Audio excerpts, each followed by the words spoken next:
There is something I'd like to ask you.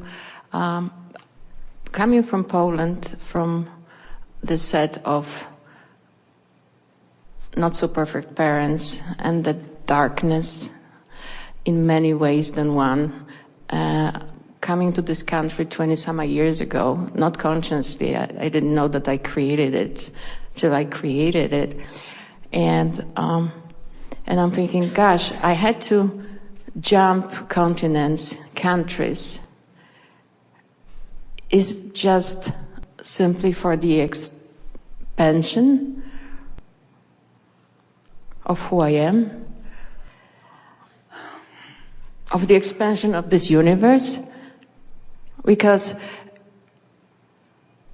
my choice coming to that environment before I was born. So we can have the conversation right now about it, or all the experiences on the way, wonderful in many ways. Well, it's such a big question and a common question. And we want to give such a simple answer that you don't ever want to ask that question again. Okay, I'm ready. And the question is, why did such and such have to happen? Mm-hmm. And we said, nothing had to happen. Mm-hmm. But your grid has been filling in and filling in and filling in and filling in and filling in. So some of it is because of the intentions that you held before you were born. Mm-hmm. Some of it is because of the intentions that you pick up along your physical trail. In other words, contrast is such a wonderful thing. When you talk about the darkness in many ways of your earlier life, we want to say out of darkness comes the desire for lightness. And when you are in the vibration of the lightness, then you bless the darkness that inspired it. Yeah. We talked earlier today about, do you really believe that negative emotion is a bad thing, that contrast is a bad thing? Because we know for sure that it isn't. We know that it's a clarifying thing. We know that it's a defining thing. We know that it's a focusing thing. And so the simple answer that we want to give you that makes you not need to ask those kinds of questions again is that things are always working out exactly right. And that if instead of wondering how you got here and what it took to get you here, if you just stand where you are and think about now what, that perhaps is the best question, the best focusing question that any of you could ever ask yourself in any moment in time. Now what? Now what? Mm-hmm. In that expectant now what, meaning now, because now is where all of your power is.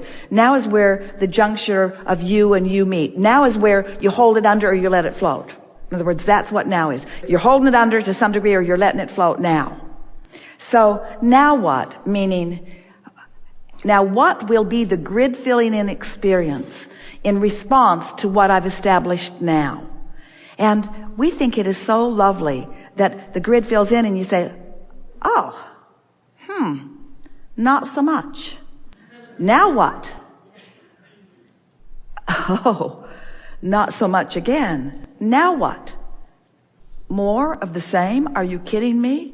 Now what? Now what? Now what? Until you show yourself that you have control over now what, because you have control over your response, you see. You have the ability to step back from it. You have the ability to get closer. You have the ability to talk about it and keep it going, or you have the ability to not talk about it and slow it down. You have the ability to think about it and keep it going, or you have the ability to not think about it and slow it down. You have the ability to increase the momentum or to slow the momentum. Now what? Now what? Because the question means, now what am I doing vibrationally? And now how is the universe responding to the what that I'm now doing? And the what that you're now doing is vibrational, vibrational feeling, vibrational feeling, vibrational. We like that you have past that is not as wonderful as what you prefer. We want it to always be that way. We want every single thing that you've ever lived, no matter how great it was, no matter how many people were cheering for you, no matter how young and beautiful you think you were at the time, no matter what, we want what is past to be less delicious than the now. And we promise you that it can be that way when you get the hang of this. Now what? Now what, universe, are you going to surprise me with in terms of timing and details that's a match to the preparation that I've made?